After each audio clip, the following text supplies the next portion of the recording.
ከመንግስተ ሰማያት ግን ቀዝቃዛ ውሃ አቻዋ ነው ወይ? የድሃው ሆድ አቻዋ ነው ወይ? ላቂው እንጀራ ምንድነው ፍርፋሪው? ታዲያ እግዚአብሔር ሞኝ ነጋዴ ነው የሚሉት ቃል አላቸው። እንግዲህ ለነነዌ ሰዎች የምንጾም ለአንዳንድ ሰዎች ደግሞ ለህርቃል ብለን የምንጾም እኔ ከበሬ የምለየው በመጾሜ ነው። ቢያንስ ዛሬ ፍርስራሿ በዓለም ላይ አለ። በምድር ላይ አጥኞች የነነዌ ከተማ የጥንት ፍርስራሽ ብለው ስሟን ይጠሯታል። ጨረቃ እያየ የሚጥል ሰይጣን፣ ወቅት እያየ የሚጥል ሰይጣን በነበረው ዘመን መንግስተ ሰማያት አይገቡም። በዚያ ዘመን 12ቱ ከዋክብት በቃ አሁን ማንኛውም ሰው እኔ የተወለድኩበት ቀን በዚህ ነው፣ በዚህኛው ቀን የሚወጣው ደግሞ ከዚህ እስከዚህ ያለው ኮከብ ነው እያለ ሰው ከኮከብ ጋር ራሱን አቆራኝቷል። ሰው የሰይጣን ወገን ብቻ ሳይሆን ልጅም ሊባል ቢያንስ በጣም ብዙ የምንፈራቸው በሽታዎች አሉ። ለምሳሌ ከሚያስፈሩ በሽታዎች አንዱ ካንሰር ነው አይደለም? ላይ ወድቀት ባቢሎን አባይ ሀገር ወኮነት ማህደረ ለአጋንንት ነው የሚለው እና በአገር ላይ ካደረ ሰይጣን ምን ያወጣዋል የሚለው ሰዓት ሳይኖረን ህግ ሳይኖረን ራሳችንን የምንይዝበት ልጓም ሳይኖረን ግን አማኝነን ብንል ለምሳሌ አጋንንትም ያምናሉ። ቅዱስ ያዕቆብ እንደተናገረ እኔ ከጋኔን የምለየው ግን እሺ ባይነቴን በማሳየት ነው።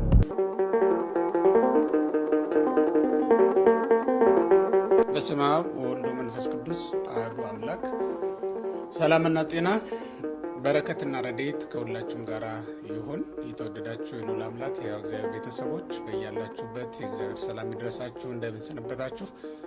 ይህ የጉባኤ አቅሌስያ ሚዲያ ላይ ነው የምንገኘው። ዛሬ እንደተለመደው በመካከል ትንሽ ጠፍተን ነበረ። በክብረ በዓሉ በምንም ሰበብ ተመልሰን መጥተናል። እኔና ሊቀ ሊቃውንት ስሙር አላምረው።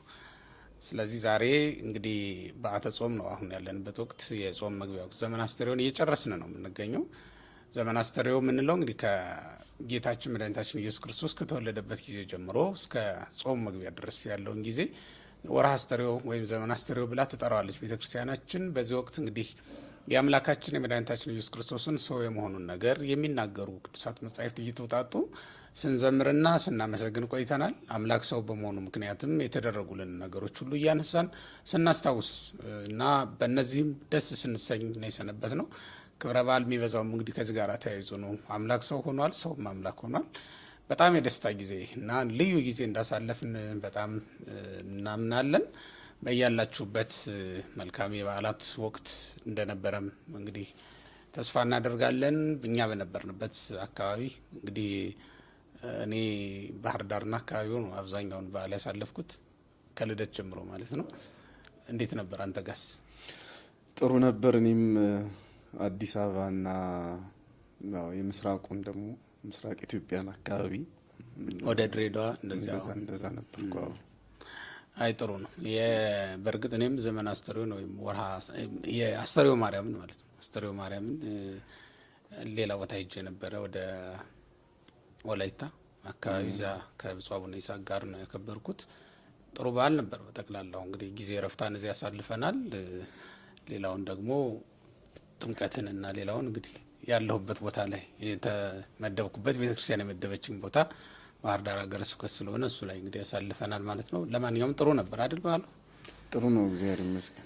መልካም። ይህንን ቃል እንግዲህ የሚመጣው አሁን የምንቀበለው የአምላካችን የመድኃኒታችን ኢየሱስ ክርስቶስን ወርሃ ጾም ነው የምንቀበለው። በቤተ ክርስቲያናችን ቀኖና መሰረት እንግዲህ አብይ ጾም የምንለው እየመጣ ነው። ከዚህ ጋር ተያይዞ አንዳንድ ነገሮች እናንሳ። የጾሙ የመጀመሪያው ሳምንት ዘወረደ ተብሎ የሚጠራው ሳምንት ነው። ጾመ ሕርቃልም ተብሎ ይጠራል። በሌላ ስያሜ ጾመ ሕርቃልም ብለን እንጠራዋለን። እንደ ወደዚያ ከመግባታችን በፊት ግን እንዳጠቃላይ ጾም ምንድን ነው? እንደው የጾም ዓላማን በተመለከተ የጾም አስፈላጊነትን በተመለከተ በአንዳንድ ሰዎችም ዘንድ ቅሬታም ተቃውሞ ሲያስነሳ እንሰማለን። በእርግጥ በኦርቶዶክሳውያን ዘንድ አይመስለኝም ብዙ ጊዜ ጥያቄው የሚነሳው።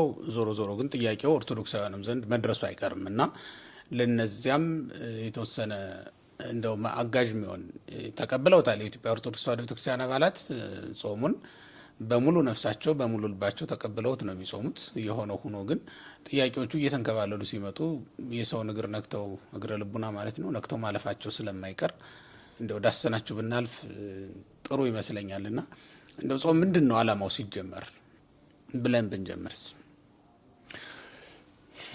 በእኔ በኩል አንዱን ለመናገር ምናልባት እንደሚታወቀው ነው የተለየ ምናልባት ይሄኛው አብይ ጾም የሚባለው በክርስቶስ መሆኑ መድኃኒታችን ኢየሱስ ክርስቶስ የጾመው መሆኑ ምናልባት ከቁጥርም አንጻር ትልቅ መሆኑ እንዳለ የመሳሰለው ነገር እንዳለ መሆኑ ነው እንጂ ከዓላማ አንጻር የሁሉም ጾም ዓላማው አንድና ተመሳሳይ ነው የሚሆነው።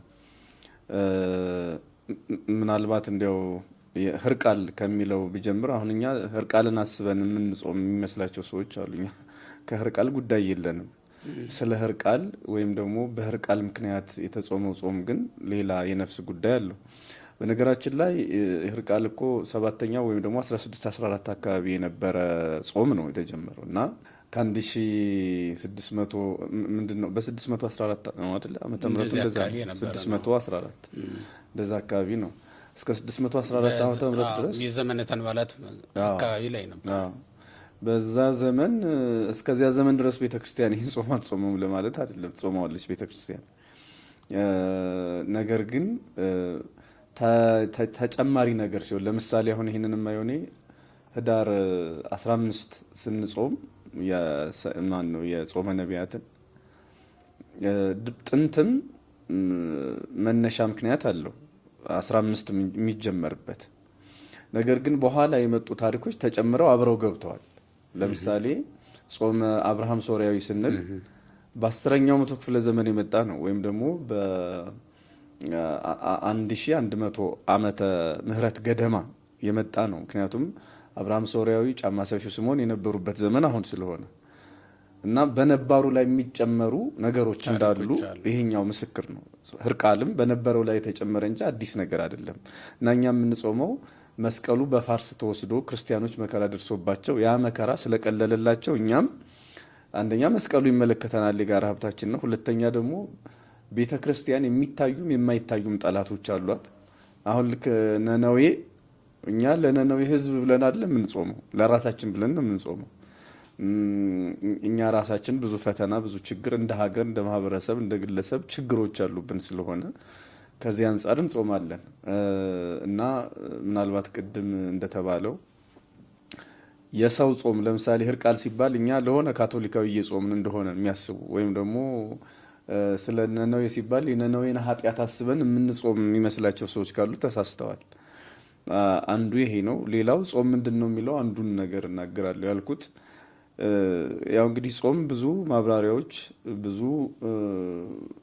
ክርስቲያናዊ ኮንቴክስት ያለው ነው ጾም። እኔ አንዱንና ምናልባት ዋና ብዬ የማስበውን ለመናገር ያህል ጾም እግዚአብሔርን መምሰል ነው ብዬ ነው የማስበው። ትልቁ የክርስትና ግብ ደግሞ መጨረሻው እግዚአብሔርን መምሰል ነው። እግዚአብሔርን መምሰል ያለ ጥርጥር ታላቅ ነው። ያው ቅዱስ ጴጥሮስም ማን ነው ቅዱስ ጳውሎስ ለጢሞቴዎስ ልጁ የሚነግረው ራስህን እግዚአብሔርን ለመምሰል አስለምድ ነው የሚለው። ትልቁ የክርስትናችን ግብ እግዚአብሔርን መምሰል ነው። እግዚአብሔርን መምሰል ምንድን ነው? መቼም አብ ወልድ መንፈስ ቅዱስ ከዛ እኛ ሆነን በዙፋን አንቀመጥም ወይም እኛ ፈጣሪ አንሆንም፣ እግዚአብሔሮች አንሆንም። እግዚአብሔርን መምሰል መልመድ ምንድን ነው ያለ እንደሆነ ከምንመስልባቸው አንዱ በትህርምት መኖር ነው። የስጋን ፍላጎትና ስሜት መወሰን ነው። ልክ መላእክት እንዲያውም ማቴዎስ ምዕራፍ 22 ላይ ነው መድኃኒታችን ኢየሱስ ክርስቶስ የሰው ልጆች እንዴት እንደሚኖሩ ሲናገር በተለይ አንድ ጥያቄ መጥቶ አንዲት ሴት አለች 7 ባሎች ነበሯት ምናምን እና ለማን ነው የምትሆነው በዕለተ ትንሣኤ ሁሉም እየሞቱ ስታገባ ነበር አይነት ነገር ነውና በትንሣኤ ጊዜማ በትንሣኤ ዘጉባኤ ከሞት በኋላ ባለው ህይወት እንደ መላእክት እንጂ እንደ ሰው እንደዚህኛው ህይወት አትኖሩም አለ። ያ ማለት መብላት መጠጣት የለም፣ ስጋዊ ስሜት የለም እንደማለት ነው አይደለም።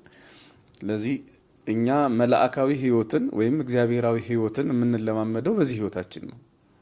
ስለዚህ እግዚአብሔር መላእካዊ ህይወትን ወይም ደግሞ ሰማያዊ ህይወትን እግዚአብሔርን ለመምሰል የምንለምድበት ልምምዳችን ወይም ደግሞ መንፈሳዊ ስርዓታችን እዚህ ምድር ላይ ጀምረነዋል ማለት ነው። ስለዚህ እኔ ጾም ማለት በክርስትናው ህይወት ውስጥ በሰማይ የምንኖረውን ህይወት በምድር ላይ እንደመጀመር እንደ መላእክት የምንሆነውን እነሱ እግዚአብሔርን መስለው የሚኖሩትን ህይወት እኛም እዚህ ምድር ላይ መጀመር ነው። ጾማችን ጾም ብቻ አይደለም፣ ጸሎት አለው፣ ለምሳሌ ቅዳሴ ያለው በገጠሪቱም ቤተክርስቲያን አብዛኛው አቅም ያላቸው ታላላቅ አድባራት ቅዳሴውም አይታጎልም፣ ስብሐተ ነጉ አይታጎልም፣ ምስጋናው አይታጎልም። ስለዚህ በጾም በጸሎት ቅዱሳን መላእክትን እየመሰል እግዚአብሔርን ወደ መምሰል ከፍ የምንልበት ነው። ስለዚህ እግዚአብሔርን ለመምሰል ወይም ደግሞ በቴዎሎጂ ያሉ ሰዎች ቴዎሲስ የሚሉት ማለት ነው። ከነዚህ አንዱ ይሄ ነው። በሌላ መልኩ ብራብ አላበላችሁኝም፣ ብጠማ አላጠጣችሁኝም የሚለው ስጋውን ደሙን መቀበል እንዳለ ሆኖ ጾሙ ደግሞ እግዚአብሔርን የምንመስልበት ነው። ስለዚህ ለአንድ ክርስቲያን ጾም ምንድን ነው ከተባለ አንደኛ ጴጥሮስ ምዕራፍ 2 ላይ ቅዱስ ጴጥሮስ ፍለጋውን እንድትከተሉ ምሳሌውን ተወላችሁ የሚለው ክርስቶስ ለኛ የተወልን አንዱ ፍለጋ ወይም አርአያነቱ ጾሞ ጹሙ ማለት ነው። ተጠምቆ ተጠመቁ ማለት ነው። ስለዚህ ጸልዮ ጸልዩ እንዳለን ጾሞ ተጠምቆ ተጠመቁ እንዳለን ጾሞ ጹሙ ብሎናል። እኛ እሱን እንመስላለን ማለት ነው። ስለዚህ አንድ ክርስቲያን ጾም ማለት አምላኩ እግዚአብሔርን መሰለ ማለት ነው። እውነት ነው። የክርስትናችንም አንዱ ትልቁ ጸጋ እግዚአብሔርን መምሰል ነው። ክርስቶስም ሰው ሲሆን እኮ እግዚአብሔርን መምሰል ተመለሰችልን ነው አይደል? አንዱ የተመለሰችልን ጸጋ እግዚአብሔርን መምሰል ነው። ያጣናት በዕፀ በለስ ምክንያት እግዚአብሔርን መምሰልን ነበር። አሁን ደግሞ እግዚአብሔርን መምሰልን መልሰን አገኘናት ነው። ምክንያቱም ክርስቶስ እኛን ሲመስል እኛ ደግሞ እሱን ወደ መምሰል ሄደናልና እና ይሄ አንዱ ትልቁ ክብራችን ነው። እንዳልከው እንደው በደንብ ላሰምርበት ስለፈለኩ ነው። ሀሳቡ ጥሩ ነው። መላእክትንም የምንመስላቸው እግዚአብሔርንም የምንመስለው በመብላት አይደለም፣ በመጠጣት አይደለም፣ በመጾም ወይም ከምግብ በመከልከል በመብላት በመጠጣት እንደውም እንስሳትን ነው የምንመስለው። በማግባት በመጋባት እንስሳዊ ባህሪያችንን እናጎላለን። በመጾም በመጸለይ እና ባለማግባት ደግሞ ስንኖር እግዚአብሔራዊ ኖሮ እንኖራል። በእርግጥም በጥንተ ተፈጥሯችንም ስናየው አሁን እግዚአብሔር እንደኛ ቀሚስ ተሰፍቶለት መጎናጸፊያ ተዘጋጅቶለት ለብሶ የሚኖር አምላክ አይደለም አይደል? የሰው ልጅም እስከ በደል ድረስ እንደዛ ነበረ። ቀሚስ አጥልቆ መታጠቂያ ታጥቆ የሚኖር ፍጥረት አይደለም። ግን ግልቡ በልብሰ ብርሃን ነው፣ ክዱን ነው። በቃ በእግዚአብሔር ባዘጋጀለት የብርሃን መጎናጸፊያ የተሸፈነ ነበር። ለዚህም ነው ራቁታቸውን ነበሩ አይተፋፈሩም ነበር አይደል የሚለው ኦሪቱ ራሱ ራቁቱን መሆኑ ራሱ መገለጡ እኛሁን ልብስ በምንለው አይነት መንገድ የለበሰ እንዳልነበረ ለማሳየት የምንጠቀምበት ግን ደግሞ የማያሳፍር ራቁትነት፣ ያ ማለት ነውርን ሀፍረትን አውጥቶ የማያሳይ የነበረ ራቁትነት እንደነበረ ነው የምናየው። ይህንን ያነሳሁት ለምንድን ነው? በጥንተ ተፈጥሯችን ራሱ በነበረን ጸጋ እግዚአብሔርን መስለን እንኖር ነበረ። አሁን በክርስትና ጸጋችን ከሚመልስባቸው መንገዶች እንግዲህ ወይም እግዚአብሔርን ከምንመስልባቸው ነገሮች መካከል አንዱ አለባበሳችን ወይም ልብሰ ብርሃንን በጥምቀት እናገኛለን እንላለን አይደል? ሐዋርያው ቅዱስ ጳውሎስ ክርስቶስን ለብሳችሁታል እንዲል ተዋህደ ነው የምንኖረው። ክርስቶስ ተዋህዶን የሚኖር ክርስቶስ እንደ ልብስ ሆኖናልና በእግዚአብሔር ፊት ለብሰ ነው የምንቆመው፣ ሞገስ የምናገኝበት ነው ብለን እናምናለን። እነዚህ ጾም፣ ጸሎት፣ እነዚህ ደግሞ እግዚአብሔር የምንመስልባቸው እንደተባለውም መብላት መጠጣታችን እሱን ሊያስመስለን ስለማይችል በዚያ መንገድ በጣም ትልቅ ነገር ነው እና ጾም እግዚአብሔርን ታስመስለናለች ወደሚል ነው እንግዲህ ልንወስደው የምንችለው ማለት። በተጨማሪ ግን የቀደሙት አባቶቻችንም በአዋጅ የጾሙበት ጊዜ አለ። እንዲሁም ደግሞ ለብቻቸውም በተለያየ ምክንያት የጾሙበት ጊዜ አለ። አዳምን ብንወስድ፣ ሄኖክን ብንወስድ፣ ሌሎችን ነቢያት ኤልያስን፣ ሙሴን፣ እዝራን፣ ነህምያን እያነሳን ብንወስድ እነዚህን ሁሉ ዳዊትን እያነሳን ብንወስድ የተለያየ ምክንያት እንዲጾሙ አድርጓቸዋል። ያለ ጾም የመጣ ማንም የለም ከነቢያትም ሆነ ከሐዋርያት ማለት ነው። እንዲያውም በተለይ ከእግዚአብሔር አንዳች ነገር ሲፈልጉ ጾም መጾም ልማድ ነበረ። ወይም እግዚአብሔር ላደረገላቸውም ነገር ለውለታውም ምላሽ ሊሰጡ ሲፈልጉም ጾም መጾም እንዲሁ ልማድ ነበረ። በነቢያትም የምናየው ልማድ ይሄ ነው የነበረውና ከዚህ አንጻርስ እንደው ብናነሳ አሁን እንደተባለውም ለአንዳንድ ሰዎች የሚመስላቸው ለነነዌ ሰዎች የምንጾም፣ ለአንዳንድ ሰዎች ደግሞ ለህርቃል ብለን የምንጾም መስሎ ሊታያቸው ይችላል። እንደው የተነሳበትንም ታሪክ ማንሳት አይፈልጉም፣ ማወቅም አይፈልጉም። ነነዌ መች ነው የነበረችው? ይሄ ህርቃለች መች ነው የነበረው? ለምንስ ነው በዚህ ተብሎ ሲጀመር ከባለቤቱ የመጠየቅ ልምድ የለም። አሁን ትችቱ ነው የሚቀድመው። የምንጾመው እኛ ነን፣ ትችቱን የሚያቀርቡት ግን ሌሎች ናቸው። እኛ በመጾማችን ምክንያት ሀገሪቱም ሆነ እነሱን የሚጎዳ ምንም አይነት ነገር የለም። ግን ሲቆረቆሩ እና እንደተቆረቆረ ሰውም ደግሞ ያንን ጥያቄ ሲያነሱና በሰው አእምሮ ውስጥ አንዳች ነገር መጨመር ሲፈልጉ እናያለን፣ እንቅስቃሴ ሆነ እናያለን። ደግሞ የምንመለከተው በመጽሐፍትም መብላትም ሆነ አለመብላት ቁም ነገር አይደለም። ስንመለከተው ለእግዚአብሔር ብለን ብናደርገው ግን ሁለቱም ደግሞ ዋጋ ሊያሰጥ የሚችል ነገር እንደሆነ እናያለንና ከቀደሙ አባቶቻችን ሕይወት አንጻርስ ብንመለከት እንደው በምን ዓላማ በምን ምክንያት ይጾሙ ነበር የሚለውንስ ብናነሳ እውነት ነው። ያው እንደተባለው እኮ ነው። ለራሳቸው ለምሳሌ አዳም በራሱ በመጣበት ፈተና ምክንያት ጾሟል አይደለም? ከገነት በመባረሩ ወደ እግዚአብሔር ለመመለስ የጾመው ሙሴ ወደ ቅዱሱ ተራራ በሄደ ጊዜ ወደዛ ሲወጣ እንግዲህ 40 ቀን ያውም ደግሞ እህል ውሃ ሳይበላ ሳይጠጣ አይተነው ሲጾም እንግዲህ አንብበናል፣ አይተናል። ኤልያስ እንደዚያው በራሱ መንገድ ለአገልግሎቱ በረከት ይሆን ዘንድ መልአክ በመገበ ጊዜ እንግዲህ እንደዚያው 40 ቀን 40 ሌሊት ሳይበላ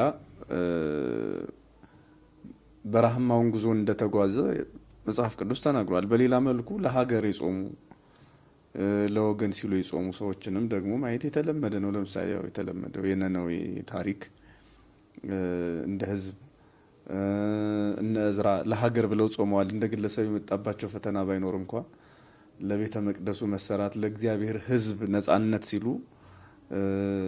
የጾሙ አሉ እንደነ እዝራ ያሉት። እንዲሁም ደግሞ ዘፍጥረት ምዕራፍ 3 ላይ ያለው አትብሉ የሚለው ቃል ለኔ የሰውነት መለኪያው ነው ብዬ ነው የማስበው። አሁን እንስሳት፣ አራዊት፣ አእዋፍ አትብሉ የሚል ክልከላ የላቸው። የከበረ ሰው ነው አትብላ የተባለው እና እኔ ከበሬ የምለየው በመጾሜ ነው አንዱ ማለት ነው። ብዙም መለያየት ሊኖር ይችላል። ቢያንስ ግን የሚራብ ስጋ ኖሮኝ ረሃቡን ለትንሽ ጊዜ ታግሶ መቆየት የሰውነት ምልክት ነው ማለት ነው። ስለዚህ ሰው የሚጾመው ቅድም እንዳልነው እግዚአብሔርን መምሰል ለማግኘት ወይም ደግሞ ወደዚያ ከፍ ለማለት ባሻገር ይሄን ጸጋ ከማግኘት ባሻገር የሰውነት መለኪያ ነው መጾም። አሁን ደግሞ ባለው ዘመን አሁን በዚህ ዘመን የሳይንስ መለኪያ ሆኗል፣ የጤና መለኪያ ሆኗል። ቢያንስ በጣም ብዙ የምንፈራቸው በሽታዎች አሉ። ለምሳሌ ከሚያስፈሩ በሽታዎች አንዱ ካንሰር ነው አይደለም? የካንሰር ሴሎችን በማጽዳት ወይም ደግሞ የሞቱ ሴሎቻችንን ወደ ሌላ ነገር ወደ በሽታ እንዳይቀየሩ በማጠብ ንጽህና በመስጠት የውስጥ ንጽህና ውሃ የማያጥበው ሳሙና የማያጥበውን ውስጣዊ ንጽህና በመስጠት የማያምኑ ሐኪሞች ሳይቀር ማለት በዚህ ጾምነቱን፣ ቅዱስነቱን፣ እግዚአብሔራዊነቱንና ሃይማኖታዊነቱን የማያምኑ ሰዎች ሳይቀር አሁን ያው በጣም የተለመደው ኢንተርሚተንት ፋስቲንግ የሚባለው ይሄ 18 ሰዓት መጾም ምናምን ቤተክርስቲያን ስታዝ ሃይማኖት ሲያዝም ቢያለው እኮ በግዱ ሳይንስ ያዘው እየጾመ ነው እና ለጤናቸውም ጠቃሚ ነበር። አባቶቻችን የሰውነታቸውን መለኪያ ነበረ ጾም ለማለት ነው። ሌሎቹ እንዳለ ያሉት እንዳለ ሆነ እውነት ነው። የአባቶቻችንን የጾም ሕይወት ስንመለከተው በጣም ብዙ ምክንያቶች ነው ያሏቸው። እውነት ለመናገር አሁን መጽሐፍ ቅዱስን ስናየው በቃ የጠቃቀስካቸው አሉ። ግን እነዛ ሁሉ ምክንያቶቻቸው ደግሞ ለጾም አብቅተዋቸዋል። የጾሙበትን ምክንያት ደግሞ ተቀብለው እናያለን እና በዚህ ምክንያት ጾምን ይላል እንደውም ዕዝራ። ስለዚህ ነገር ጾምን እግዚአብሔርም ጾማችንን ተቀበለን ነው የሚለው በመጽሐፈ ዕዝራ ምዕራፍ 8 ከቁጥር 21 ጀምሮ እስከ 23 ድረስ ያለው ስንመለከት የጾም አዋጅ ያውጃል። ከዛ ህዝቡን ቀስቅሶ አውጥቶ እንግዲህ ከምርኮ ከተመለሱ በኋላ ነው። ተመልከት፣ የበደሉት በደል አለ፣ አገራቸውን ለቀው ቆይተዋል፣ ከምርኮ ነው የተመለሱት እና ያንን ህዝብ ማጽዳት የሚቻለው አይምሮውን እንደገና መመለስና ማጠብ የሚቻለው ይሄ አህዛባዊ ልምምድ አለ አይደል? በዛው በሄዱበት ሀገር በጣም ብዙ ልምምዶች ነበሩ። ያንን እንዲተው ከዛ እንዲወጡ ለማድረግ የግድ ምን ማድረግ ነበረበት? ወደ እግዚአብሔር ሲመለሱ በጾም ሰውነታቸውን ማጠንከር እና ልባቸውን ወደ እግዚአብሔር ማቅረብ ነበረበት ማለት ነው። ስለዚህ ነገር ጾም ብሎ ነው የዘጋው መጨረሻ ላይ። እግዚአብሔርም ጸሎታችንን ጾማችንን ተቀበለን ብሎ ነው የተናገረው። እኛም ስለዚህ ነገር ጾም የምንለው ነገር በጣም ብዙ ነው ያለብን። ለተለያዩ ጉዳዮች ልንጾም ስለምንችል ማለት ነው። በእርግጥ እንዲህ አይነት ጾም ሳሙኤልም ሲያዝ አይተናል። አሁን መጽሐፈ ሳሙኤልም ላይ ምዕራፍ 7 ላይ ቁጥር 6 ላይ ስንመለከት አንደኛ ሳሙኤል ማለት ነው ህዝቡን የአስታሮትን የባሊምን ይላል። እነዚህ የሚጠቃቅሳቸው የጣዖታት ስሞች አሉ፣ ከአሕዛብ የወረሷቸው ናቸው። ለታቦቱ መማረክ ምክንያት የነበሩ ናቸው እነዚህ። በነገራችን ላይ ታቦቱ ተማርኮ ፍልስጤም ሄዶ ነው የቆየው። ከፍልስጤም ሲመለስ አቢዳራ ቤት ነው ያረፈው። አቢዳራ ቤት ካስቀመጡትና አገልጋይ ካህንም ከመደቡለት በኋላ ነው ሳሙኤል መሪ ሆነ፣ ተመደበ። ካህናቱ አልቀው ስለነበረ ሊቀ ካህናቱ ኤሊ ሞተዋል፣ ልጆቹም እንደዚሁ በጦርነት አልቀዋል። እግዚአብሔር ሳሙኤልን አስነሳ። እሱ መሪያቸው ከሆነ በኋላ ለመጀመሪያ ጊዜ ያወጀው በጾምን ነው። ህዝቡ ሁሉ ተሰብስበው እንዲጾሙ ነው መጀመሪያ። ስለ ሁለት ነገር ዋና ሁለት ነገሮች በዋናነት እዛ ላይ ተጠቅሰዋል። አንደኛው የነበሩበትን ይሄ ልዩ የባዕድ አምልኮ እንዲርቁት ከዛ እንዲወጡ ማድረግ ነው። በአሊምን አስታሮትን ቤልፌጎርን እያለ ይጠቅስላቸዋል እዛው ላይ እና ከነዚህ ተወጡ ዘንድ ብሎ ነው ያዘዘላቸው። ያንን ለመርሳት የግድ መጾም ነበረባቸው ማለት ነው፣ ልባቸው ወደ እግዚአብሔር እንዲመለስ። ምክንያቱም ጾም ልብን ወደ እግዚአብሔር ትመልሳለችና፣ ጾም ልብን ከእግዚአብሔር ጋር ታስታርቃለች፣ ታስማማለች። መብል መጠጥ ለጣዖት አምልኮ አሳልፎ የሰጠውን ህዝብ ጾም እንደገና ወደ እግዚአብሔር ትመልሰዋለች እና ጾም መመለሻም ስለሆነ ይሄ አንዱ የታዘዙበት ምክንያት ነው በሳሙኤል ዘመን። ከዛ ውጭ ግን ሳሙኤል ራሱ በዓለ ንግሱን ያወጀው ይሄ በዓለ ሲመቱን ያከበረው በጾም ነው ማለት ነው። ልክ እንደ ሐዋርያት። አሁን ሐዋርያት አገልግሎት ከመጀመራቸው በፊት የመጀመሪያ ስራቸው የነበረው ጾም ነው።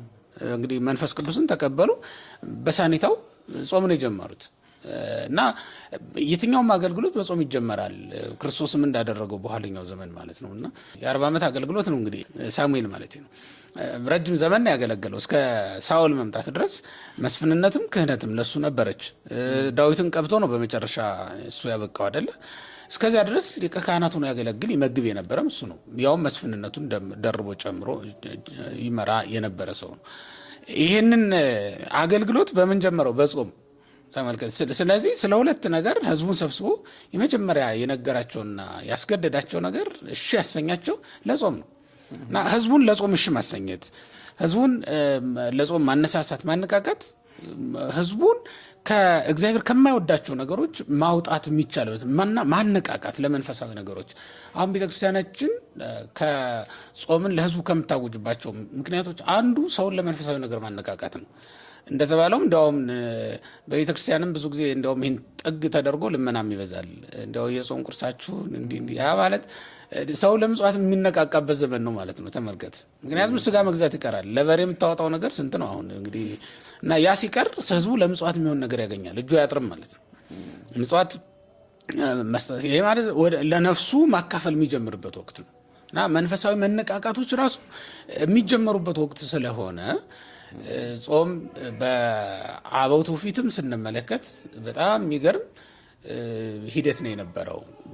በዛ በብሉይ ኪዳን ዘመን እንኳን በነበረው ዘመን መንግስተ ሰማያት አይገቡም። በዚያ ዘመን እንግዲህ ቢበሉ ቢጠጡ እንዳሻቸው ቢሆኑ ምናልባት መቅሰፍት ይመጣባቸው ካልሆነ በስተቀር በመብላ ያም እንኳን ቢሆን በመብላትና በመጣጣታቸው ምክንያት የሚመጣ አይደለም። ያው ከበሉ ከጠጡ አመንዝራነት፣ ከበሉ ከጠጡ ጣዖት አምላኪነት ስለማይቀር አህዛብን እንምሰል የሚለው ነገር ያው ጎረቤታሞችም አይደሉ አብረው ነው የሚኖሩት እኮ ከአህዛብ ጋር ባኗኗር። ግን መንፈሳዊ ህይወታቸው የተለየ ሆኖ ድንበር ኖሯቸው ከአህዛብ እግዚአብሔርን ያመልኩ ዘንድ የግድ ጾም ጠባቂ አጥር ቅጥር ሆኖ ተሰርቶላቸው ነበር ማለት ነው። እና ከጠባቂነቱ ባሻገር አነቃቂነቱ በጣም ይበል የሚያሰኝ ነው የነበረው። በዚህ መንገድ እንግዲህ ይጾሙ ነበረ ማለት ነው። ስብከቶቻቸውንም ስንመለከት አሁን ወደ እግዚአብሔር ተመለሱ የሚለው ነገር ነው። አሁን መመለሻው ምንድን ነው?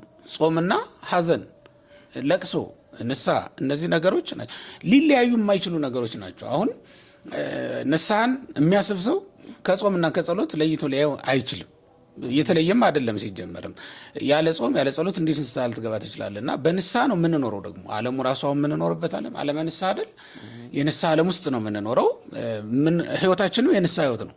ለዚህም እኮ ነው በቅዳሴ ጊዜ በንስሐ ውስጥ ያላችሁ ነው የምንለው። ዲያቆኑ ይነሳና በንስሐ ውስጥ ያላችሁ ራሳችሁን ዝቅ ዝቅ አድርጉ ብሎ ነው የሚናገረው። እና ዓለሙ ዓለመ ንስሐ ስለሆነ ነው እንጂ እኮ በእያንዳንዱ ቀን ከመምህረ ንስሐ የተቀበልነው ቀን እንሆናለን ማለት አይደለም። ያ አዋጅም የሚታወጀው ለእንደዚህ አይነት ሰዎች አይደለም። በዚህ ዓለም ለሚኖሩ ሁሉ የሚታወጅ አዋጅ ነው። በዚህ ዓለም የሚኖር ክርስቲያን ሁሉ ደግሞ በንስሐ ውስጥ የሚኖር ነው። ታዲያ በንስሐ ውስጥ የሚኖር ሰው ምንጊዜም ሀዘንተኛ ነው፣ ምንጊዜም ጾመኛ ነው። እንግዲህ ጾም ከመብልና ከመጠጥ ብቻ እንዳይደለ ያው ይታወቃል። ስለዚህ በሁሉም ነገር ጾም ውስጥ እንዳለ አንድ ሰው መታሰብ መቻል አለበት። ንስሐ ውስጥ ነኝ ብሎ የሚያስብም ሰው ደግሞ በየትኛውም ሃይማኖት ውስጥ እንኳን ቢሆን ንስሐን ሁሉም ይቀበላል፣ ወደ እግዚአብሔር መመለስ ማለት ስለሆነ ማለት ነው። በዛ ውስጥ ያለ ሰው ጾምን ሊወዳትና ሊያዘወትራት ይገባል። ምክንያቱም ይቺ ለስጋ ደስታን ትፈጥራለች እንጂ ለነፍስ የምትፈጥረው ሀሴት ስለሌለ ማለት ነው። ይልቁንም ለነፍስ ደስታን የሚፈጥር በመፍጠር ረገድ የሚስማማው እና ኃይል ያለው ጾም ነው። ከዚህ አንጻር እንግዲህ በጾም ደስታን ማግኘት የሚችሉ የነበሩ በጣም ብዙ ነበሩ። በጾም ሕዝባቸውን ከእግዚአብሔር ጋር ያስታርቁ የነበሩ ብዙ ነበሩ። ይልቁንም የነነዌ ሰዎችን ስንመለከት ለጾም ነው አዋጅ የተነገረላቸው። ንጉሱን ጨምሮ 3 ቀን እንዲጾሙ እንዲያለቅሱ ነበር የታዘዙ። የመጀመሪያው ትልቁ ስራ መጾም ነው የነበረው እና ባለ ታሪክ አድርጓቸው ነው የቀረው። እንግዲህ ያም ከመጠቋቋሚያ ከመሆን አድኗቸዋል። እውነት ለመናገር እንደ ሶዶም እንደ ገሞራ መጠቃቀሻ አልሆኑ። ጠፍተው መከራ መጥቶባቸው ጠፍተው ዛሬ ቢያንስ ዛሬ ፍርስራሿ በዓለም ላይ አለ። በምድር ላይ አጥኞች የነነዌ ከተማ የጥንት ፍርስራሽ ብለው ስሟን ይጠሯታል። ሶዶም ገሞራ ያም የላቸውም ፍርስራሽ። ዴድሲ ተብሎ ምናልባት ይሄ የሚታየው ውሃ የሰፈነበት ቦታ ካልሆነ በስተቀር ሌላ የለም።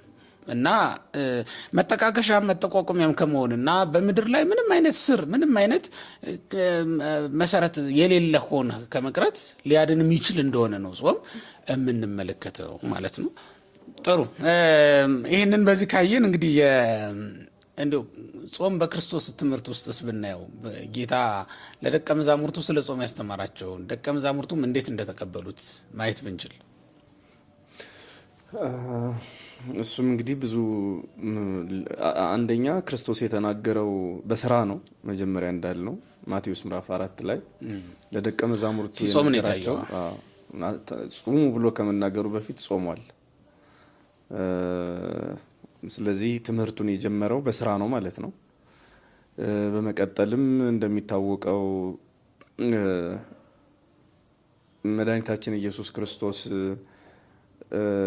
በደብረ ታቦር ብርሃነ መለኮቱን ገልጦ ከተራራ ሲወርድ የሆነው ነገር መቼም ትልቅ ነገር ነው።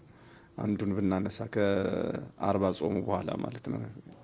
እና ይሄ ስራ አንድ አባት አለ፣ ልጁን ጋኔን ያሰቃይበታል።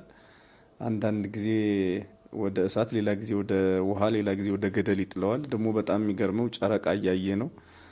ይሄ እንግዲህ በዘመኑ ድሮ በእኛ አውደ ነገስት ብቻ ነበር እንዲህ አይነት ነገር ወቅት ተኮር የሆነ ፍርሃትና ደስታ የሚሰበከው። ማለት የቤተ ክርስቲያን መጽሐፍ አይደለም መጽሐፉ፣ ግን ቤተ ክርስቲያንን ጥግ አድርጎ የሰፈረ ነው። እና አሁን ይሄ በዓለሙ በጣም የታወቀ ሆኗል። 12ቱ ከዋክብት በቃ አሁን ማንኛውም ሰው እኔ የተወለድኩበት ቀን በዚህ ነው፣ በዚህኛው ቀን የሚወጣው ደግሞ ከዚህ እስከዚህ ያለው ኮከብ ነው እያለ ሰው ከኮከብ ጋር ራሱን አቆራኝቷል። እና ይሄ እዚህ ማቴዎስ 17 ላይ ያለው ቃል ጨረቃ እያየ ይጥለዋል የሚለው በጣም ነው የሚደንቀኝ።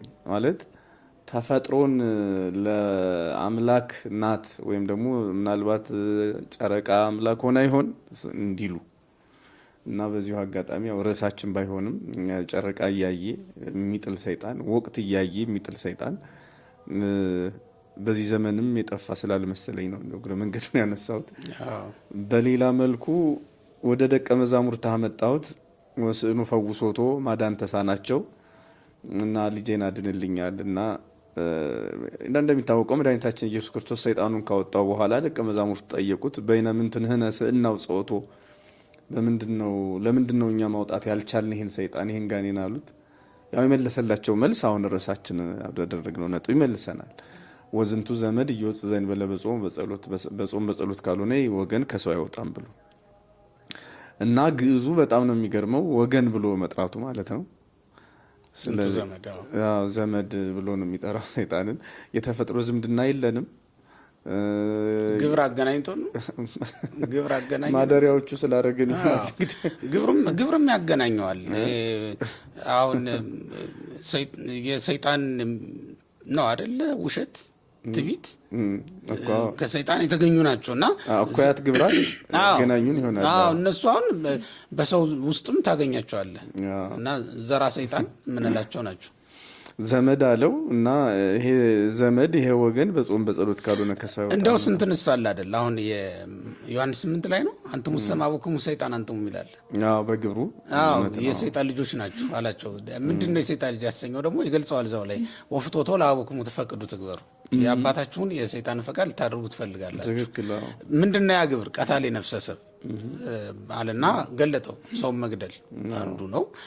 ስለዚህ ሰው የሰይጣን ወገን ብቻ ሳይሆን ልጅ ሊባል የሚችል መሆኑን ነው የሚያሳይ። የሰይጣን ብቻ ሳይሆን በእርግጥ የእፉኝት ልጅም ተብሏል። ሰው ግብር ነው አይደል? እሱ ግብር ነው። ግብር ነው እሱ የሚገለጠው። የእፉኝት ልጅ መባል ግብር ነው እንጂ ሌላ ነገር አይደለም። እና ይህ ወገን የሚለው በጾም በጸሎት ካልሆነ ከሰው አይወጣም ያለው በሌላ በምንም ሰይጣንን ማሸነፊያ መንገድ እንደሌለን መለኮታዊ ኃይላችን በዚህ ጦርነት በበዛበት ዓለም ውስጥ ማሸነፊያው ትልቁ ጋሻችን ይሄ መሆኑን ጾም ጸሎት መሆኑን ነግሮናልና ብዙ ጊዜ በዚህ ስለ ጾም በሚሰበከው ስብከት ላይ እኔ ሁሌም ትዝም ይለኝ ሰይጣን እንግዲህ መሸነፊያው ይሄ ከሆነ ጾም ጸሎት ከሆነ ሰይጣን የሚያድረው በሰው ብቻ አይደለም። ልክ እዛ አባቱ ይዞት እንደመጣው ብላቴና በሆነ ሰው ብቻ አይደለም የሚያድረው፣ እንደ ሀገርም ሊያድር እንደሚችል ራእይ 18 ላይ መቼም ስለ ባቢሎን ሲነገር የማይረሳ ቃል አለ። አንዳንድ ጊዜ በእሪያዎችም ያደረበት ጊዜ ነበረ።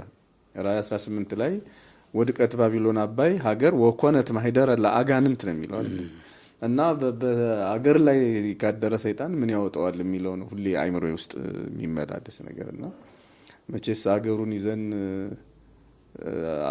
አስረን ጠበላን ወስደው አሁን በአገር ላይ ያደረ ሰይጣን ቢመጣ አገር ተይዞ እንዴት የት ይኬዳል?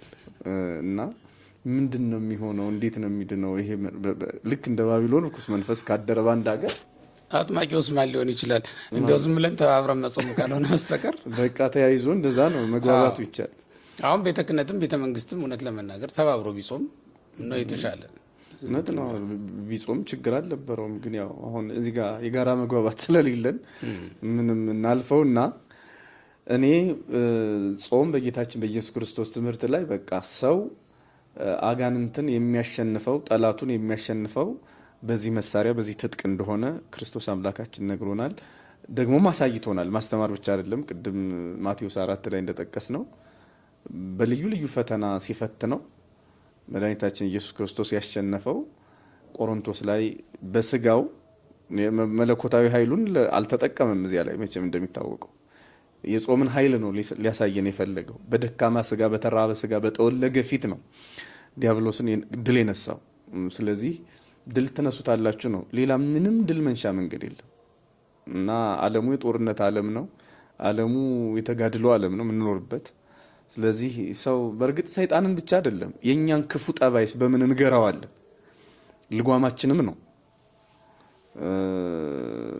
ይሄንን ነው እንደውም ይሄ ለምሳሌ ጌታችን ሲጾም ከተፈተነበት ፈተና ሁሉም ስሜት ተኮር ናቸው እኮ። ለምሳሌ ርቦሃልና እንብላ እና ይህን ስሜት የገደለው ራሱ በጾሙ ነው። የጾምን ኃይል ነው እያሳየን ያለው። አንድ የገንዘብን ፍቅር የገደለው ለራበው የእንጀራ ታሪክ መተረክ እኮ በራሱ እንዴት አይነት ስሜት እንደሚፈጠር አስበው። በጣም በጣም በጣም ዲያብሎስ እንደውም ቅደም ተከተሉ ሁሉ በደንብ እያየሁት መጀመሪያ የፈተነው እንብላ ጥያቄ ነው ለራበው ሰውና አሁን ወርቅ ምን ይሰራለታል ለራበው ሰው? እና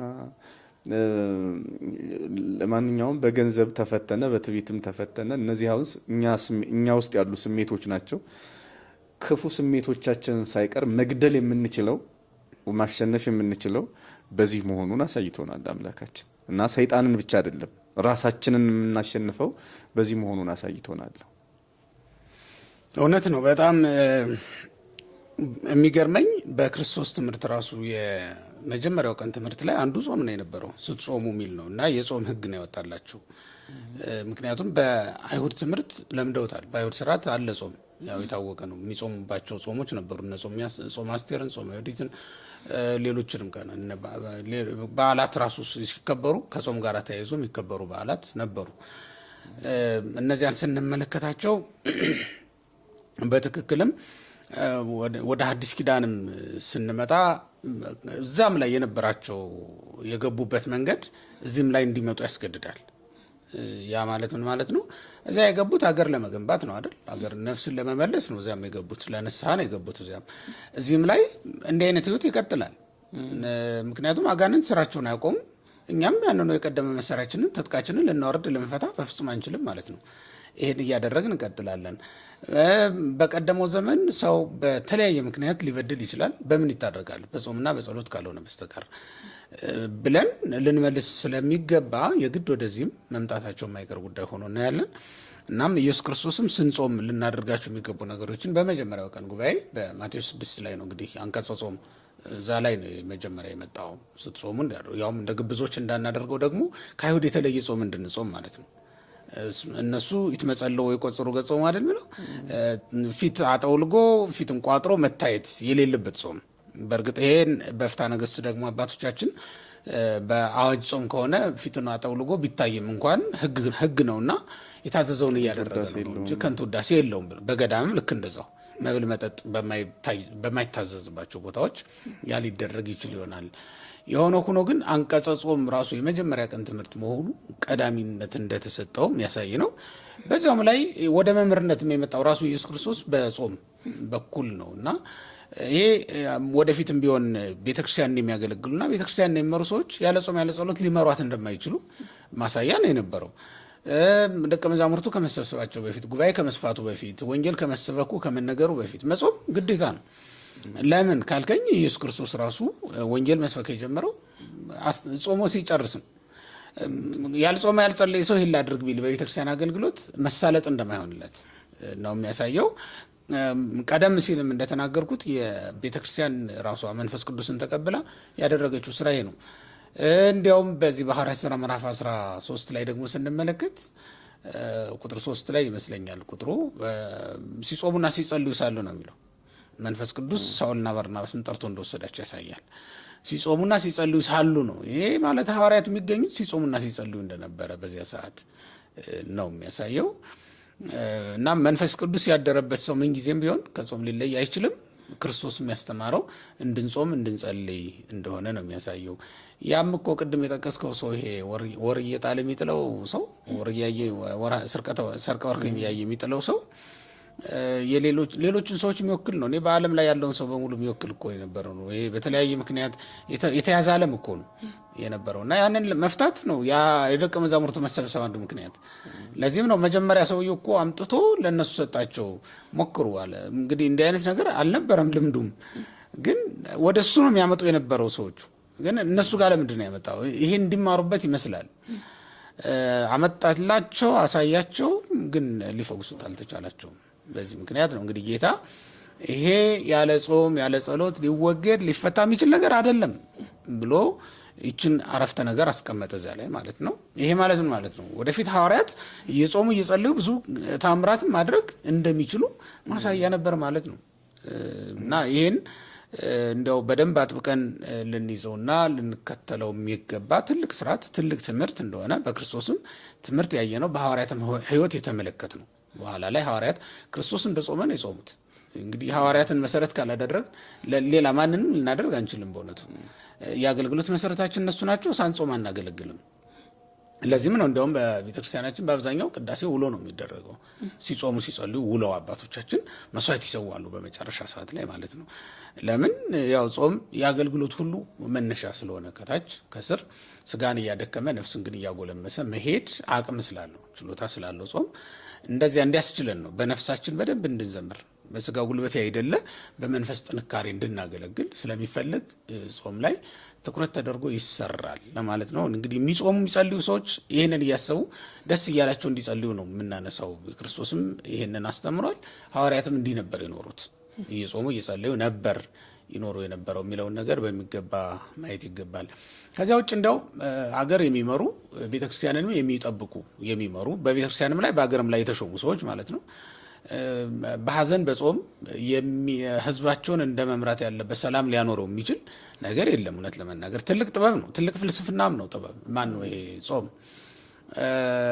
ይሄንን ምለው ለምንድን ነው መሰለ? በነህምያ መጽሐፍ ላይ አሁን መጽሐፈ ነህምያ ምዕራፍ 1 ስንመለከት ሳዝንና ስጾም ስጸልይ ነበርኩ ይላል።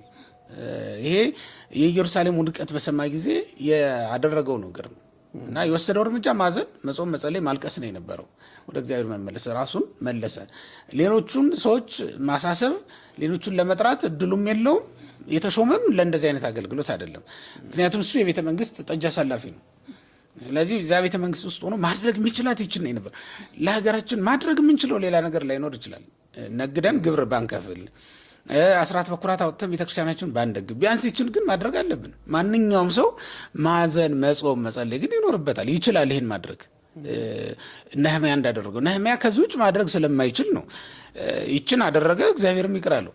ዳንኤልም ህይወት ውስጥ ስንመለከት ለምንድን ነው ያዘነው? ለምንድን ነው ያለቀሰው ዳንኤል ካል አሁን ትንቢተ ዳንኤል ምዕራፍ 10 ላይ ያለውን ስንመለከት እግዚአብሔር መልአኩን ልኮ የጎበኘው የዳሰሰው ያች የምታበረታ እጅ የመጣችለት ከጾምና ከጸሎት የተነሳ ነው። በጣም ይጾምና ይጸልይ በነበረ ጊዜ መጣና እግዚአብሔር ዳሰሰው ጎበኘው ማለት ነውና አገሪቱንም እግዚአብሔር ይቅር ይላት ዘንድ አሁን ነህምያ የጾመው የጸለየው መጨረሻ ላይ ውጤቱ ታየ እኮ። ከተማይቱ እንደገና ተሰራች፣ ቅጥሯ ታነጸ። የአባቶቹ ያቺ የፈረሰች ባድማ የሆነች ከተማ እንደገና አገር ሆነች። ተመልከት። እና አገርን አገር ማድረግ የሚቻለው ቤተክርስቲያንንም ቤተክርስቲያን አድርጎ ማስቀጠል የሚቻለው በነገራችን ላይ ይኸውልህ የቤተክርስቲያን አምላክ ምንም እንኳን ቤተክርስቲያን አካሉ ያደረጋት ቢሆንም እኛ ከጾም ከጸሎትና ከእንደ አይነት ህይወት ከተለየን ግን ለአጋንንት አሳልፎ የማይሰጥበት ምንም ምክንያት የለውም። ምክንያቱም አይተናል። ኢየሩሳሌም እኮ አገሩ ናት የመረጣት። በወንጌል ላይ የእግዚአብሔር አገር ናት ተብላ የተጠራች እኮ እሷ ናት አይደል? እስመ ሀገሩ ይእቲ ለንጉሥ አቢኪ በኢየሩሳሌም አትማሉ ተብሎ ነው። በጣም ትልቅ የከበረች መሆኗን እኮ የምታውቀው ከእግዚአብሔር ስም ጋር ተነጻጽራ የእግዚአብሔርን ስም በከንቱ አትጥራ ይላል። ከዚያስ እየወረደ መጥቶ በኢየሩሳሌም ቢሆን አትማሉ። ለምን? የሰማያዊው ንጉሥ ሀገር ስለሆነች ተብሎ ነው ይጠራ። ይቺ ሀገር ለአጋንንት የተሰጠችበት ጊዜ አለ። በእንቢታ በአመፅ ምክንያት በጾምና በጸሎት ደግሞ የተመለሰችበት ሁኔታ እናያለን። እና ጾም ይመልሳል ነው፣ ሀገርንም ይጠብቃል፣ ቤተክርስቲያናችንንም እንደ ሃይማኖት ይጠብቃል። እና ለሚጠፉ በጎችም ሲባል አሁን አንድ ካህን ለሚጠፉ ልጆቹ መጾም አለበት፣ መጸለይ አለበት። አንድ መምህር ለሚያስተምራቸው ደቀ መዛሙርት ወይም ለሚሰብካቸው ምእመናን በእውነት ቃሉን እግዚአብሔር አይደል የሚያኖር በልባቸው ውስጥ እግዚአብሔር በሚገባ ልባቸው ላይ ያኖርለት ዘንድ መጾም ግዴታ ነው ማለት ነው። በእንደዚህ አይነት ሁኔታ ልዩ ልዩ ጥቅሞችን ማስገኘት ይቻላል በጾም ለማለት ነው እንግዲህ ይህንን ያነሳሁት። በመጨረሻም እንግዲህ የምናነሳው ከነገረ ድህነት አንጻር ጾምን ከነገረ ድህነት አንጻር ብናነሳ አሁን ስለ መዳናችን የተከፈለ ዋጋ አለ። አሁን ብዙ አንዳንድ ሰዎችም ሲያነሱት የምሰማ ማለት ነው መዳን በኢየሱስ ነው፣ በቃ ስሙን የጠራው ይድናል እና በቃ አንዴ የጌታ ደም ፈሶልኛል ወይም ጌታ ዋጋ ከፍሎልኛል እና እኔ መጾም መጸለይ ምንም ጥቅም የለውም ብለው የሚያስቡ ሰዎች አሉ። ከዚህ አንጻር እንደው ምናልባት አሁን ከነገረ ድህነት ጋር ያለው ግንኙነት ምንድን ነው የሚለውን ነገር እንደው ትንሽ ማብራሪያ ብንሰጥ፣ በእርግጥ ሰፊ ጉዳይ ነው የሚሆነው፣ ሆኖም ትንሽ ግን ያስፈልገዋል ብዬ አስባለሁ። እና ምንድን ነው አሁን እኔ ልጀምርና የተወሰነ ደግሞ አንተ ትጨምርበታለህ። አንደኛ አሁን ቤተክርስቲያን ጠብቆ ያቆያት ምንድን ነው ብለን ብናስብ ቤተክርስቲያን ናት አይደል? የተዋጀችው ማህበር በክርስቶስ ደም የተዋጀችው አካል የክርስቶስ አካል የሆነችው ማለት ነው። ክርስቶስ ከዋጃት በኋላ አካሉን ያደረጋት ይቺ ምን ተብላ ትጠራለች? ቤተክርስቲያን ተብላ ትጠራለች። ምንድነው አጽንቶ ያኖራት የጠበቃት ምንድነው ብትለኝ ጾምና ጸሎት ነው የጠበቃት። እሱም በትውፊት ተቀበለች። ከመጻሕፍት መምጣት በፊት ጾምና ጸሎት በደንብ በሚገባ ነው የጠበቃት እውነት ለመናገር። በኋላ መጻሕፍቱም መጡ ማለት ነው። ትእዛዛቱ በመጻሕፍት ላይ ተጽፎ ተሰጥቷት። በተለይ እስከ 3ኛው መቶ ክፍለ ዘመን ድረስ እኮ ቋሚ ቀኖና ማግኘት አይቻልም። ምክንያቱም ቤተክርስቲያን የነበረችው በሰማዕትነት ህይወት ውስጥ በተጋድሎ ላይ ነው የነበረችው እና በዚያ ሰዓት ቅዱሳት መጻሕፍትን እና ቋሚ ቀኖናትን ማግኘት በጣም ከባድ ነው የሚሆነው። ግን በትውፊት እንዲሁ አባቶቻችን ዝም ብሎ አንዱ ካንዱ እያየ ሐዋርያት ሲያደርጉ እንደነበረ ሐዋርያውያን አበው አደረጉ። ሐዋርያውያን አበው ያደርጉት የነበረውን ደግሞ ከዛ በኋላ የተነሱ ሊቃውንት ያንኑ እንዳለ ተከትለው ሄዱ ማለት ነው። በዚያ መንገድ ነው በአብዛኛው ክርስትናው ይተላለፍ የነበረው። አንዱ ግን አጥብቆ ቤተክርስቲያንን ከአህዛብ የለያትና ያጸናትም እንድትሰፋም ያደረጋት ጾምና ጸሎት። ሐዋርያው ቅዱስ ጳውሎስም ስለኔ ጸልዩ አይደል የሚለው በብዛት የነበረው በየቦታው ጸልዩ ከመይሩጽ ቃል እግዚአብሔር ነው የሚለው በየቦታው ፈጥኖ ይደርስ ዘንድ እግዚአብሔር ቃል ጸልዩ የሚል መልእክት ያስተላልፍ ነበረ ለተከታዮቹ ለአማኞች ሁሉ በጠቅላላ ማለት ነው። ምእመናን አስተዋጽኦም ያደርጉ ነበረ። አስተዋጽኦ ሲያደርጉ ከራሳቸው ከፍለው ቀንሰው ያላቸውን ነገር ለሌሎቹ ይሰጡ ነበር። ይሄ የሚልኩት አስተዋጽኦ ምእመናን አሁን ድሆች አብያተ ክርስቲያናት በተለይ በኢየሩሳሌም ይኖሩ የነበሩት በአይሁድ መገፋት መጠቃት ይደርስባቸው የነበሩት አብያተ ክርስቲያናት ተጠብቀው የቆዩት በእነዚህ አስተዋጽኦ ነው። ይህን ደግሞ የሚያደርጉት እየጾሙ እየጸለዩ የነሱ ሊበሉት የነበረውን የተዘጋጀውን ለሌሎቹ በመስጣት ነው ይህን ያደርጉ የነበረውና ጾምና ጸሎት በቀደመው ዘመን አባቶቻችን ነቢያት ህዝቡን እንደጠበቁበት ሁሉ በኋለኛውም ዘመን ሐዋርያት እና ተከታዮቻቸው ቤተክርስቲያን የጠበቁበትና ያጸኑበት አንዱ መንገድ ነው ብዬ አምናለሁ። በተጨማሪም እንዲሁ ወደ ምስጢራተ ቤተክርስቲያንም ለመድረስና ለመሳተፍ ከተጠቀሙባቸው ነገሮች አንዱ ጾም ነው የነበረው። ለምሳሌ ቅዱስ ጳውሎስን ብንወስድ ወደ ክርስትና ከመግባቱ በፊት እኮ ትልቅ ጾምና ጸሎት ነው ያደረገው። በሐዋርያት ሥራ ምዕራፍ 9 ቁጥር 9 ላይ የምንመለከተው እንግዲህ ተመልከቱ። ሙሴ ወደ ኦሪት ሲያስገባ ህዝቡን፣ ቅዱስ ጳውሎስም ወደ ወንጌል ሲገባ መግቢያ መንገዱ ጾም ነው የነበረው። እንግዲህ ምስጢረ ጥምቀት አለ ቀጥሎ የሚፈጸምለት፣ ምስጢረ ቁርባን አለ ቀጥሎ የሚፈጸምለት እና ከክርስቶስ ጋር የመዋሃዱ ምስጢር ይቀጥላል ማለት ነው እና ያለ ጥርጥር ታላቅ ነው ብሎ ቅዱስ ጳውሎስ የገለጠው ድንቅ የሆነው ምስጢረ ጥምቀት ምስጢረ ክርስትና የሚፈጸምለት ከዚያ በኋላ ነው። ግን ያን ከማድረጉ በፊት ጾም ይቀድም ነበር ነው። ጾም ያልቀደመው የምስጢራት ተሳትፎ የለም በቤተክርስቲያናችን። በቀኖናም የተቀመጠው እንደዚያ ነው። ከመጠመቁ በፊት አንድ ሰው፣ ከመቁረቡ በፊት አንድ ሰው ሌሎችንም ምስጢራት ቤተክርስቲያን በስርዓተ ቤተክርስቲያን መሰረት ከመካፈሉ በፊት ይጾማል፣ ይጸልያል ማለት ነው። ያ ማለት ምንድነው? ነፍሱን ከእግዚአብሔር ጋር በመጀመሪያ የሚያገናኛት፣ የሚያለማመዳት፣ የሚያስታርቃት በጾምና በጸሎት እንደሆነ ነው የሚያሳየው። ሲጀመርም ያለ ንስሐ እርቅ የለም አይደል? ንስሐ ደግሞ ያለ ጾምና ያለ ጸሎት ሊፈጸም የሚችል ነገር አይደለምና ጾም የምስጢራት ሁሉ መሳተፊያ መንገድ ነው ማለት ነው። እና እርግጥ ነው ነገረ ድህነት የተፈጸመልን ክርስቶስ በሞቱ በደሙ ገዝቶናል፣ በሞቱ ሕይወትን መልሶልናል። ይሄ ሁሉ ነገር በክርስቶስ ተደርጎልናል። ይህን ሲያደርግልን ግን እንዲሁ በቀጥታ ዝም ብሎ ሄዶ የሞተልን አይደለም። ሲጾም ሲጸልይ ቆይቶ ነው ይህንን ያደረገልን። እሱ ራሱ የሚያድንበትን ምስጢር የፈጸመው ከጾመ ከጸለየ በኋላ ነው። ይህ ማለት ወደ ነገረ ድህነት ሱታፌ ወደ ምስጢረ ድህነት ሱታፌ ለመግባት ራሱ ያለ ጾምና ያለ ጸሎት ሊሆን የሚችል ነገር የለም ማለት ነው እና መፍቀሪያነ መብል ወመስቴ፣ እነዚህ መብልና መጠጥ ወዳጆች፣ መብልና መጠጥ አሳዳጆች እኔ በጌታ ደም የዳንኩ ሰው በእኔ ጾምና ጸሎት ምን ሊመጣ ይችላል ብለው የሚያስቡ፣ እውነት ለመናገር ያለኛ ተሳትፎ ነገረ ድህነት ለኛ ሊፈጸምልን ይችላል እንዴ? ያለኛ ተሳትፎ ፈቃዳችንን እንኳን ከመስጠት ጀምሮ ማለት ነው ተሳትፎ እኮ ነው። ማንም ያለኛ ተሳትፎ ሊፈጸም ስለማይችል እኮ ነው ራሱ ኢየሱስ ክርስቶስ ለዮሐንስ ሲገልጽለት በራእይ ምንድን ነው ያለው? እነሆ ከደጅ ቆሜ አንኳኳለሁ አይደል እንደሚለው፣ ማንም በሬን ቢከፍትልኝ። በተዘጋ ደጅ የሚገባ አምላክ ነው። እንግዲህ ተመልከት፣ ወደ ሐዋርያት እኮ የገባው በተዘጋ ደጅ ነው። ግን አሁን የኔን በር የሚያንኳኳው ለምንድን ነው ካልከኝ፣ ፈቃዴን ይፈልጋል ማለት ነው። የኔ ተሳትፎ ለመዳኔ ምክንያት ነው፣ አስተዋጽኦ አለው ማለት ነው። እና ማንም ሰው የራሱን አስተዋጽኦ ሊንቅ አይገባውም። የነገረ ድህነት ሱታፌ ያለ ራሱ ፈቃድ ለማንም አትፈጸምለትም። እግዚአብሔር አስገድዶ የሚያድን አስገድዶ የሚገድል አምላክ አይደለም። እውነት ነው። እመቤታችንም እንደ ቃል ይሁንልኝ ስትል ነው፣ ፈቃድ ነው። ያለ እሷ ይኩነኒ ምን ሊፈጠር እንደሚችል አናውቅም። እግዚአብሔር ያስበውን አናውቅም። ግን እኛ አሁን ያለ እሷ ተሳትፎ ወልድ ወረደ ብለን አንሰብክም። ሊሆን አይችልም። እና አሁን እሱ በጣም የሚደንቅ ነገር ነው። እግዚአብሔርን ያህል ጌታ በእውነት አሁን አንተ በሰራው ቤት ውስጥ ቤቱን ፍቀድልኝ ትለዋለህ እንዴ? እንደዚያ ማለት እኮ ነው። እኛ እኮ ለእግዚአብሔር ቤቶች ነን። ምንም ፈቃድ ቢኖረን ስሜት ቢኖረን የምንንቀሳቀስ ብንሆንም ቤት ነን። በቃ ባጭሩ ሸክላ ነን ማለት ነው። አንተ ሸክላ ሰሪ ብትሆን የሰራውን ሸክላ ውስጥ ብትፈልግ ወርቅ ብታኖርበት፣ ብትፈልግ ደግሞ ሰም ብታኖርበት፣ ብትፈልግ ደግሞ ዝም ብለህ ብትተውና ሸረሪት ቢያደራበት መብት አይደለም እንዴ? ሸክላው ለምን እንዲያደረከኝ ሊል ይችላል።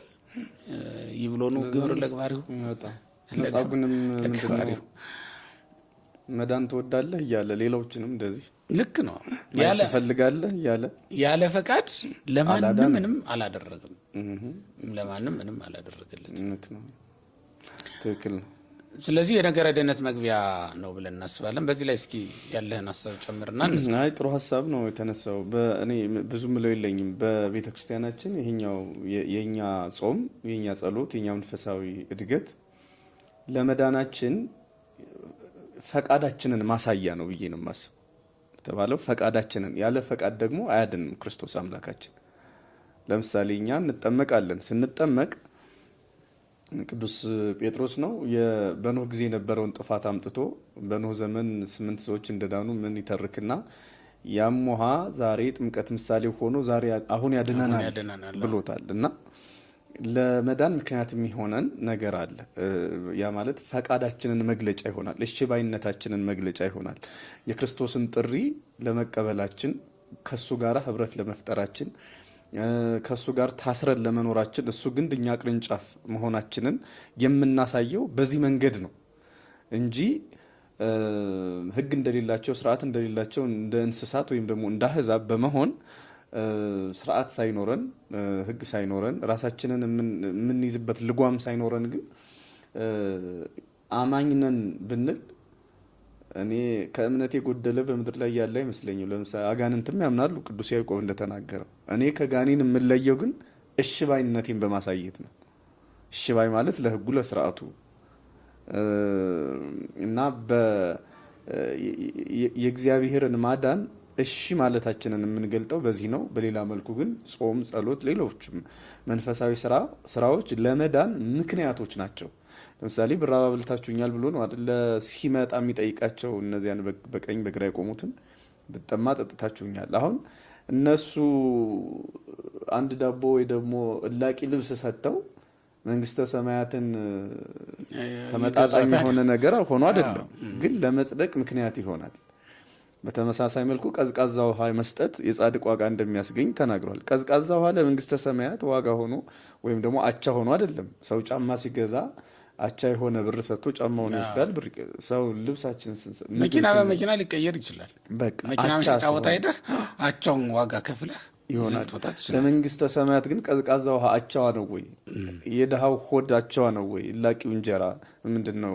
ፍርፋሪው ሌላውም ነገር በሙሉ አቻ አይደለም። ለመዳን ግን ምክንያት ይሆናል።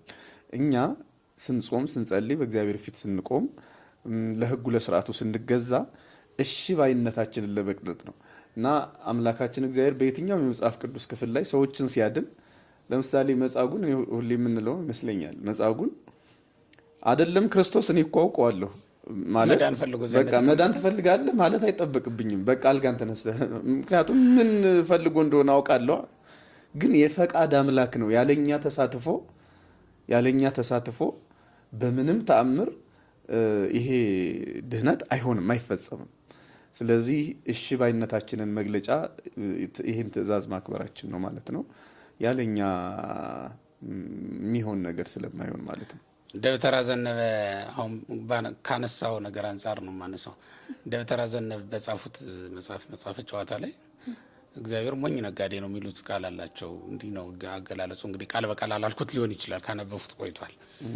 እግዚአብሔር ሞኝ ነጋዴ ነው፣ መንግስተ ሰማያትን ያህል ነገር በጽዋ ውሃ በላቂ ጨርቅ ይሸጣታል፣ ይለውጣታል ብለው እንትን ይላሉ። እና ምን ያህል ዋጋው ንጽጽር ውስጥ እንደማይገባ ለማሳየት ነው። መጽሐፈ ጨዋታ ነው መጽሐፉ ራሱ እና ለዚያ ነው በጨዋታ መልክ ያስቀመጡት። እና እንደተባለው አሁን ምንም ዋጋዋ ሊሆን አይችልም። እንዴት አድርጎ ምንም ነገር ሰማያትን ይቅርና አሁን ይሄን ህንጻ ባንድ ጀሪካ ውሃ የሚሸጥልናል እንኳን በቀዝቃዛ ጽዋ ይሄ ቤት የሚፈርስ ነው። እኔ አንድ አመት ውሃ ቀዳ ነበር ከሰጡኝ። ግን አንድ አመት እስቀድተህ እንኳን ይሄን እንዴት ነው ሲጀመር እኮ ይህን ህንፃ ለመስራት ስንቶች ውሃ ቀድተዋል ጀርባቸው እስኪጎብጥ፣ ግን ዋጋውን አያገኙም። የዚህን ህንፃ ዋጋ አላገኙም። ባጭሩ ግን ምንድን ነው የኛ ፈቃድ የኛ ጥቂት ስራ አስተዋጽኦ አለው እና ምክንያት አትፍጠሩ ነው። አሁን ለመብላት ምክንያት አትፍጠሩ። እኔ ብጾም ባልጾም ምን ማመጣው ነገር አለ? ጌታ እንዴ ዋጋ ከፍሎልኛል አይባልም፣ በጣም አይባልም። ጥቂት ድካም ከኛ ይፈልጋል እግዚአብሔርና በዚያች አማካኝነት መንግስቱን ጽድቁን ሊሰጠን ሊያወርሰን ፈቃደኛ እንደሆነ ወይም ለስጋውና ለደሙ ለጥምቀትም እኮ የምንበቃው በዚያ አማካኝነት ነው። ቅዱስ ጳውሎስን እንዳየ ነው ማለት ነው። በሌላ መንገድ ስንመለከት በእውነት አሁን በልዩ ልዩ ምክንያት ልንጾም ግድ ነው። ለምንድን ነው እኛ ክርስቲያን አይደለን እንደ ክርስቶሳውያን አይደለን እንዴ? ልክ እንደ ክርስቶስ የተራቡ የደከሙ ሰዎች ስናይ ማዘን አለብን። የምንጾመው ከአይሁድ የተለየ ጾም ይሁን እንጂ ከግብዞች የተለየ ጾም ይሁን እንጂ ክርስቶስ እኮ ሲያቸው አዘነላቸው አይደል የሚለው። እንጀራ አበርክቶም አበላቸው፣ ግን ራሱ ሲበላ ላየ ነው። እንግዲህ ለመብላት ምክንያት ከመፍጠር ይልቅ ለሰው ማብላት ነው የተሻለ። ቅድሚያ ሰጥተን ለሰዎች ነው እንግዲህ ልንጾም የሚገባ ማለት ነው። እኛ ኢየሱስ ክርስቶስ ለጾም ይህን ያህል ጊዜ ሰጥቶ ጾመ የሚል ንባብ ተጽፎ እናገኛለን። ለመብል ግን ይህን ያህል ጊዜ ያጠፋ የሚል ነገር አላየንም። እንደውም እንደ እውነቱ ከሆነ አብነት እናደርገው ከተባለ የምናደርገው ለጾም ነው። ረጅም ሰዓት ሲጾም ስለሆነ ያየ ነው ማለት ነው። እና ሌላ ጊዜ ደግሞ እነሱን ሲያበላ 12 ቅርጫት ተሰበሰበ፣ ግን ቁጭ በሉና እናንተም ብሉ እኔም ልብላ አላለም። ከተረፈ እንኳን በኋላ ማለት ነው። እና ወዲያውኑ ተነስቶ ወደ ማዶ እንደተሻገሩ ነው። ይሄን ትተውት ሄዱ። ይሄን ትተነው የምንሄደው እንጀራ ላይ ክርክር የለንም። እውነት ለመናገር ይዘነው የምንሄደው ጉዳይ ላይ ያ ማለት የጾም የጸሎት ውጤት ይዘነው የምንሄደው ጉዳይ ነው። እና በዚያ መንገድ ዋጋ ልናገኝበት የምንችለው ነው። ማን ተጎዳስ? በዚያስ ላይ በእውነቱ ማንም አልተጎዳም አይደል እንዴ? ኤልያስ ምን ተጎዳ? ወደ ሰማይ አረገ። ሙሴ ምን ተጎዳ? ኦሪትን ተቀበለ፣ ወደ ብርሃን ከተማ ገባ።